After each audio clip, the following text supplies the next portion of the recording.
Film की शुरुआत होती है कुछ टूरिस्ट को दिखाते हुए जो बोट राइड का मजा ले रहे होते हैं और खूबसूरत मंजर देख रहे होते हैं। एक औरत पानी में तैरने के लिए कूद जाती है, लेकिन उसकी फ्रेंड परेशान हो जाती है जब वह वापस नहीं आती और बोट के आसपास बुलबुले उठने लगते हैं। तभी वे उसकी बॉडी को बोट के नीचे तैरती हुई देखते हैं और हर जगह धुएं जैसा भाप छाना शुरू हो जाती है, जैसे पानी उबल रहा हो। अचानक बोट का नीचे का हिस्सा फट जाता है और गर्म पानी जोर से अंदर घुसकर सभी पैसेंजर को मार देता है। इसी दौरान एक नॉर्वेजियन फैमिली क्रिसमस वेकेशन के लिए आइलैंड पर आती है। वे सालों से इसी होटल में रुके आए हैं और वहाँ के स्टाफ से उनकी दोस्ती भी हो चुकी है। इस साल उन्हें हैरानी होती है जब पता चलता है कि उन्हें आम कमरे की जगह एक बहुत ही फैंसी रूम दिया गया है। रूम देखते वक्त उनकी बेटी सारा को एक ईयर रिंग मिलती है जो पहले वाले मरे हुए टूरिस्ट की होती है। ला पाल्मा के जियोलॉजी इंस्टीट्यूट में साइंटिस्ट आइलैंड की ज्वालामुखी गतिविधि को मॉनिटर कर रहे होते हैं। वे बोट हादसे को लेकर भी परेशान होते हैं और सोचते हैं कि इसका मतलब क्या हो सकता है। मैरी को लगता है कि ट्रांसमीटर जो डेटा उसके कंप्यूटर को भेजता है वह काम नहीं कर रहा, इसलिए वह और हेवकर चेक करने के लिए पहाड़ की तरफ जाते हैं। वहां पहुंचकर वे कार छोड़कर पैदल उस गुफा के एंट्रेंस तक जाते हैं जहां ट्रांसमीटर लगाया गया होता है। वह ठीक लगता है, लेकिन गुफा के अंदर भी कुछ उपकरण पड़े होते हैं,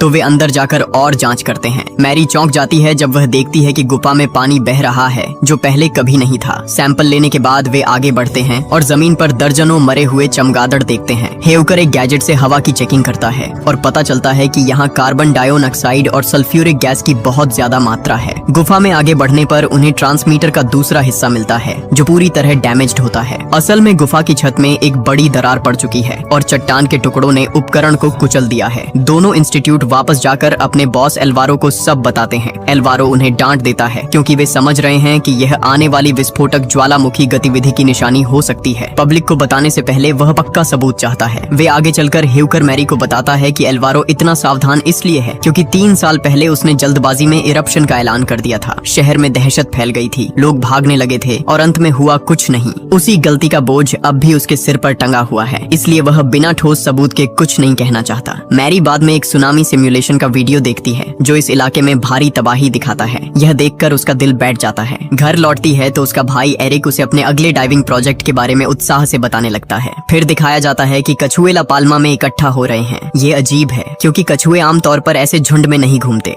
अगला दिन फैमिली लंच से शुरू होता है। उनका बेटा टोबियस न्यूरो डाइवर्जेंट है। जैसे ही उसे लगता है कि उसका खाना मेन्यू की तस्वीर जैसा नहीं दिखता तो वह गुस्से में फट पड़ता है। माता पिता को उसका खाना वापस ठीक करना पड़ता है ताकि वह शांत हो जाए। इसी बीच सारा की नजर दूसरी टेबल पर चार्ली पर पड़ती है और दोनों हल्की सी फ्लर्टिंग वाली स्माइल्स एक्सचेंज करते हैं। पूल के पास अकेली बैठी सारा के पास चार्ली आती है और उससे बाद में मिलने को कहती है, लेकिन सारा मना करती है क्योंकि उसे टोबियस का ख्याल रखना होता है। यह देखकर उसके पिता फ्रेडरिक उसे कह देते हैं कि वह चली जाए, वह टोबियस को संभाल लेंगे। सारा के जाते ही फ्रेडरिक का ध्यान भटक जाता है क्योंकि उसकी पत्नी जेनिफर उस कर्मचारी से बात कर रही होती है जिसने उनका कमरा अपग्रेड करवाया था और फ्रेडरिक को उनकी बातचीत कुछ ज्यादा ही दोस्ताना लगती है। जब वह मुड़कर देखता है टोबियस गायब होता है। वह घबराकर सारा को बुला लेता है और जैसे ही वह चार्ली से मिलती है उसका पूरा मूड खराब हो जाता है। दोनों बीच पर ढूंढते हैं और टोबियस को एक पहाड़ी पर पाते हैं जहाँ वह समुद्र में कछुओं को देख रहा होता है। उसी वक्त एरिक उन कछुओं को स्टडी करने के लिए डाइव करता है। होटल रूम वापस आने पर वही एम्प्लॉय कार का अपडेट देने आता है और फ्रेडरिक उस पर बेहूदगी से भड़क जाता है। फिर वह और जेनिफर झगड़ पड़ते हैं और बच्चे दूसरे कमरे में सब सुन लेते हैं। उधर एल्वारो अपने डॉक्टर दोस्त से मॉर्ग में मिलता है और बोट एक्सीडेंट के बायोप्सी परिणाम पूछता है। डॉक्टर तस्वीरें दिखाकर कंफर्म करता है कि विक्टिम्स की स्किन बहुत गर्म गैस से जली थी और उन्होंने कार्बन डाइऑक्साइड और सल्फर की घातक मात्रा इनहेल की थी। डॉक्टर को लगता है कि यह लावा एक्टिविटी का संकेत हो सकता है, लेकिन एल्वारो ऐसे दिखाता है जैसे यह कोई खास बात नहीं। इंस्टीट्यूट में मैरी और हेवकर केव के पानी के टेस्ट रिजल्ट देखते हैं। पानी में मिनरल्स बहुत कम हैं, मतलब यह सतह से टनल तक बहुत तेजी से पहुंचा है। मैरी अंदाजा लगाती है कि दरार शायद सीधे पहाड़ की चोटी तक जा रही हो। हेवकर टोपोग्राफी इमेज चेक करता है और पता चलता है कि यह दरार बिल्कुल उसी जगह है जहां 1949 की इरप्शन वाली क्रैक थी। दोनों पहाड़ वापस जाने का फैसला करते हैं। कुछ दूर चलने के बाद वे सदमे में देखते हैं कि क्रैक सच में पहाड़ की चोटी तक पहुंच चुकी है। वे अपने स्पेशल उपकरण से माप लेना शुरू कर देते हैं। होटल में फ्रेडरिक बालकनी पर हल्की सी हलचल महसूस करता है। इंस्टीट्यूट में एल्वारो और उसकी टीम को मॉनिटर पर एक अलर्ट मिलता है। पहाड़ी पर गैस उत्सर्जन और संभावित भूकंप की चेतावनी। सिविल गार्ड को तुरंत खबर देने का आदेश दिया जाता है। उसी समय एल्वारो को मैरी का कॉल आता है, जिसमें वह अपनी नई खोज के बारे में बताती है। उसी दौरान जमीन के आसपास से हर तरफ गैस निकलने लगती है, तो मैरी और हेवकर भागना शुरू कर देते हैं। लौटते वक्त उन्हें कैंपर्स का एक ग्रुप मिलता है, तो मैरी उन्हें भी तुरंत भागने को कहती है। वह उन्हें सिखाती है कि रूमाल पर पानी डालकर मुंह पर रख लो ताकि गैस कम असर करे। गैस इतनी गाढ़ी हो जाती है कि कुछ दिखता नहीं और मैरी ग्रुप से अलग पड़ जाती है। अचानक वह फिसलकर नीचे लुढ़क जाती है और बेहोश हो जाती है। कुछ पल बाद वह सपने में तैरती दिखती है, जैसे वह डूब रही हो। होश में आते ही वह खुद को अस्पताल में पाती है।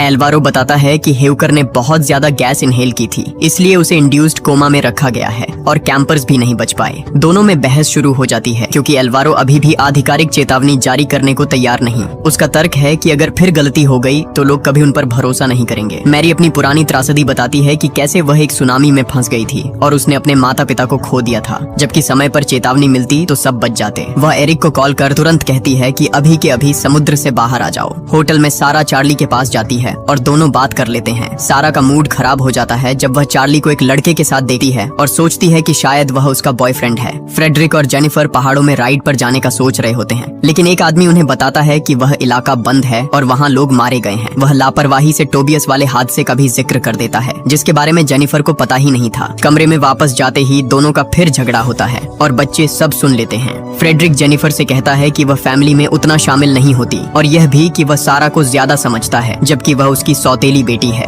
ये सुनकर जेनिफर आहत हो जाती है। बाथरूम में जाकर खुद को बंद कर लेती है और रोती हुई सारा चुपके से कमरे से निकल जाती है। लड़की शहर तक पहुंचकर अपने अंकल जेम्स को कॉल करती है, जो नॉर्वे के विदेशी मामलों के मंत्रालय में काम करता है। जब वह उससे घर जाने के लिए प्लेन टिकट के पैसे मांगती है, तो जेम्स उसे समझाने की कोशिश करता है कि यह गलत फैसला है। सारा नाराज होकर कॉल काट देती है। जेम्स जेनिफर को कॉल करता है, लेकिन उसका फोन साइलेंट होता है क्योंकि वह मेडिटेशन कर रही होती है। सारा किसी तरह फ्लाइट पकड़कर मैड्रिड के लिए निकल जाती है और रास्ते में चार्ली का मैसेज देकर हैरान हो जाती है।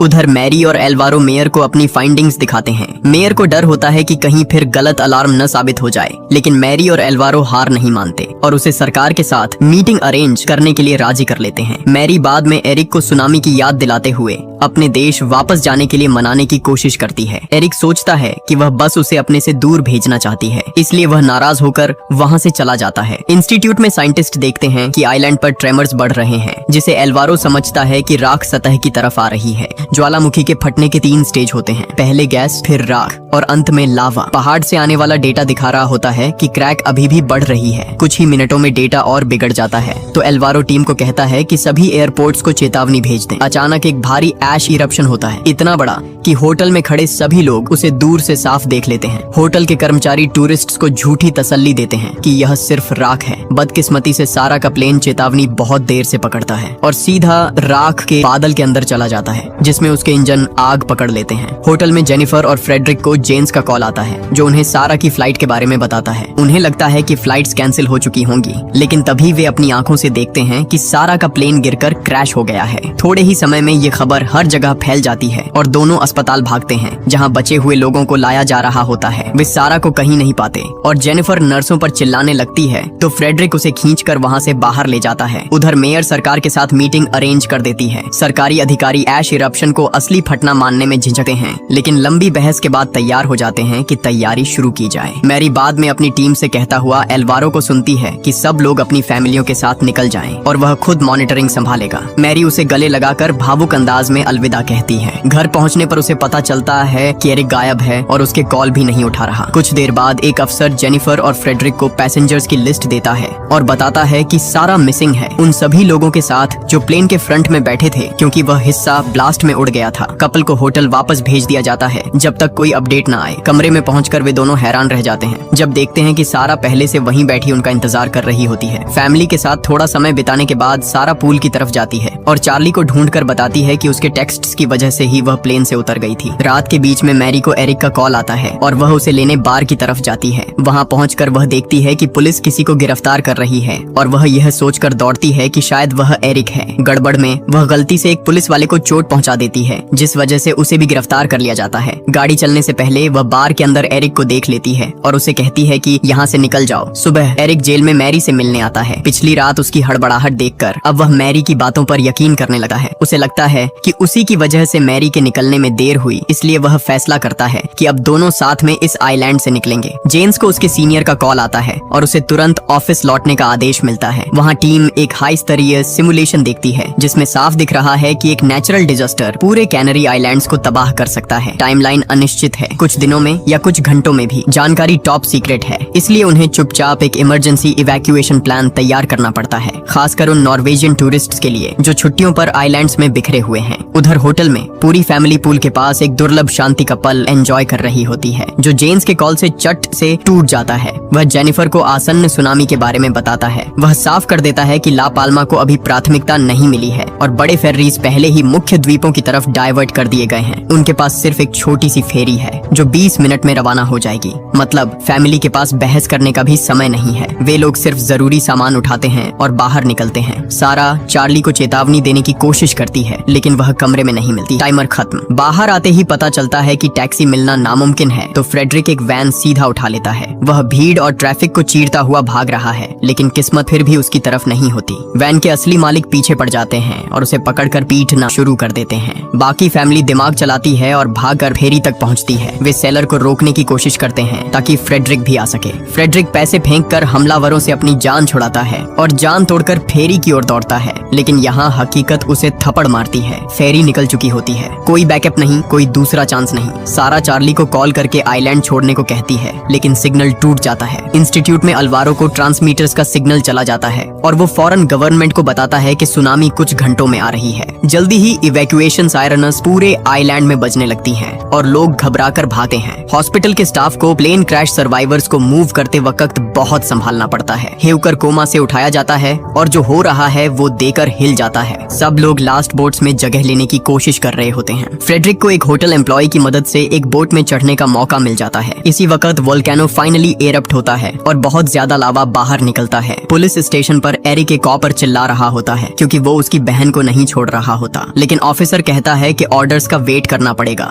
लास्ट बोट निकलने से पहले फ्रेडरिक देखता है कि एक माँ अपने बेबी के साथ डेस्परेट खड़ी है, तो वो अपनी जगह उन्हें दे देता है। अब वो भी आइलैंड पर फंस जाता है। इंस्टीट्यूट में हेवकर अल्वारो को सरप्राइज करता है जब वो जाने से मना कर देता है। दोनों फैसला करते हैं कि अपनी जिंदगी के आखिरी दिन पर एक लास्ट फील्ड ट्रिप करते हैं। पूरी दुनिया की मीडिया इस इंसिडेंट को कवर कर रही होती है, जिसमें गिरता हुआ, लावा बनता हुआ, सुनामी और इवैक्यूएशन के शॉट्स होते हैं। सारा जेन्स को कॉल करके सब बताती है, तो जेन्स अपने बॉस से हेल्प मांगता है, लेकिन बॉस उससे नाराज होती है क्योंकि उसने कॉन्फिडेंशियल इंफॉर्मेशन लीक कर दी थी। इसी वक्त वेव एक रिसर्चर ऑफिस को उन लोगों के लिए सेफ जगह ढूंढने में हेल्प करने की ऑफर देता है जो आइलैंड पर फंसे हुए हैं, लेकिन डायरेक्टर उसे भी भगा देता है। जेन्स चुपके से उसे वापस बुलाता है और एक डेस्क दे देता है। पूरा आइलैंड में लोग भाग रहे होते हैं, लेकिन फ्रेडरिक ने हार मान ली होती है। वो अपनी फैमिली को कॉल करता है और बस 2-4 प्यार भरे लफ्ज बोल ही पाता है कि सिग्नल चला जाता है। पुलिस स्टेशन में कॉप्स भी डर कर भाग जाते हैं, तो एरिक कीज उठाकर मैरी और एक और प्रिजनर को आजाद कर देता है। बाहर निकलते ही वो लोग वोल्केनो के टॉप पर दूसरी एक्सप्लोजन देकर रुक जाते हैं। फ्रेडरिक उनकी बात सुन लेता है और बताता है कि कोई बोट नहीं बची, लेकिन एरिक बताता है कि उसकी डाइविंग बोट अभी भी है। तीनों बीच की तरफ दौड़ते हैं और बोट सच में वहाँ होती है। जब वो निकलने ही वाले होते हैं, वो दूसरा प्रिजनर आकर उन्हें गन से धमकाने लगता है। एरिक कहता है कि वो भी साथ आ सकता है,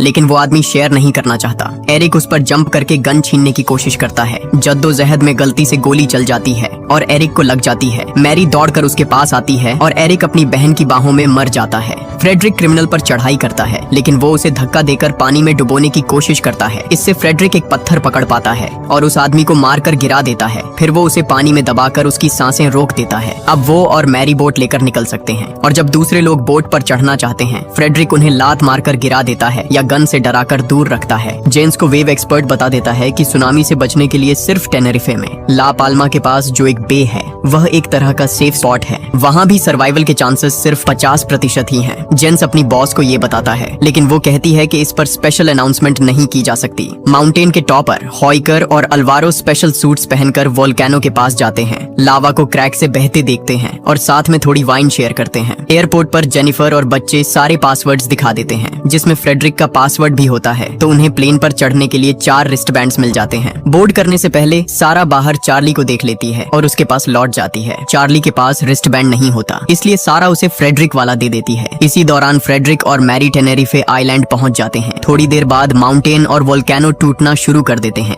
जिससे बड़ी वेव्स बनकर सुनामी की शक्ल लेने लगती हैं। हॉइकर और अल्वारो इसी प्रोसेस में मर जाते हैं। इस कोलैप्स का ट्रेमर एयरपोर्ट तक पहुंच जाता है, प्लेन हिलने लगता है और लोग पैनिक करने लगते हैं। जेनिफर को सारा की चिंता होती है तो वो और टोबियास प्लेन से उतरकर उसे ढूंढने निकल पड़ते हैं, जबकि उन्हें पता ही नहीं होता कि लड़कियां प्लेन में चढ़ चुकी हैं। बाइनोक्यूलर्स से वेव्स को देखकर मैरी को समझ आ जाता है कि सुनामी टेनेरिफे को भी हिट करेगी। नॉर्वे में जेंस की बॉस प्रेस कॉन्फ्रेंस शुरू करने जा रही होती है, लेकिन लैंडस्लाइड की खबर मिलते ही कॉन्फ्रेंस कैंसिल हो जाती है। जेंस रिपोर्टर्स का फायदा उठाकर पूरे सुनामी का सच बता देता है और सेफ स्पॉट के कोऑर्डिनेट्स भी शेयर करता है। फिर उसे सिक्योरिटी खींच कर ले जाती है। थोड़ी देर बाद फ्रेडरिक के फोन पर भी कोऑर्डिनेट्स आ जाते हैं, तो वो और मैरी वापस बोट पर चढ़कर सेफ स्पॉट की तरफ निकल पड़ते हैं। एयरपोर्ट पर लास्ट 2 प्लेन्स में लोग पैनिक कर रहे होते हैं क्योंकि उन्हें बड़ी वेव दिख रही होती है। सारा अपनी मॉम को कॉल करती है और बताती है कि वो प्लेन में है। जेनिफर उसे वहाँ ही रुकने को कहती है। इसी वक्त चार्ली के फोन पर कोऑर्डिनेट्स आ जाते हैं और सारा उन्हें अपनी मदर को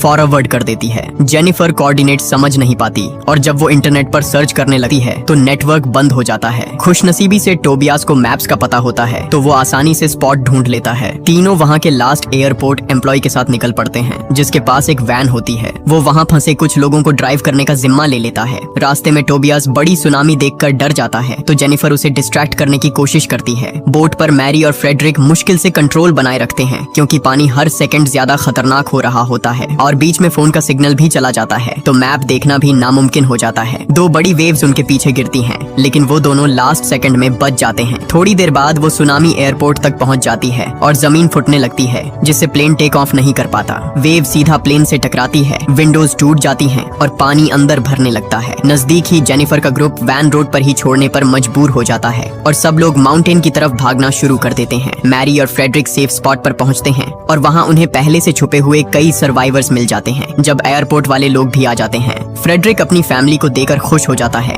लेकिन जल्द ही उसे समझ आ जाता है कि एक शख्स अभी भी मिसिंग है। प्लेन के अंदर सारा होश में आती है और हैरान होती है कि वो जिंदा कैसे बच गई। चार्ली बेहोश होती है तो सारा उसे फ्लोर पर लिटाकर एयर होस्टेस के साथ मिलकर CPR करती है जब तक चार्ली होश में नहीं आ जाती। दोनों लड़कियां प्लेन से बाहर आती हैं और पूरा एयरपोर्ट तबाह दिखती है। मीडिया डिजास्टर को कवर करता है, आइलैंड्स के साथ वेस्ट अफ्रीका और साउदर्न यूरोप तक की तबाही दिखाते हुए। बशुमार इमारतें गिर चुकी होती हैं और हजारों लोग मर चुके होते हैं। अमेरिकन्स भी इम्पैक्ट का इंतजार कर रहे होते हैं, जबकि हेलीकॉप्टर्स सर्वाइवर्स को ढूंढने के लिए भेजे जा रहे होते हैं। नॉर्वे में जेंस अपनी हरकत की वजह से निकाल दिया जाता है और घर पर बेचैनी से अपनी फैमिली की खबर का इंतजार करता है। दोपहर में उसका एक पुराना कोवर्कर आता है और कॉन्फिडेंशियल इन्फो देता है कि सेफ स्पॉट में सर्वाइवर्स मिल गए हैं, जिसमें जेनिफर भी शामिल है। गवर्नमेंट आइलैंड पर एक रिलीफ कैंप सेट कर देती है जहां सेफ स्पॉट के लोग इकट्ठा किए जा रहे हैं। हेलीकॉप्टर प्लेन के सर्वाइवर्स को भी ले आता है और सारा अपनी फैमिली से दोबारा मिल जाती है। कुछ वक्त बाद मैरी डाइविंग करते हुए टर्टल्स के साथ स्विम करती है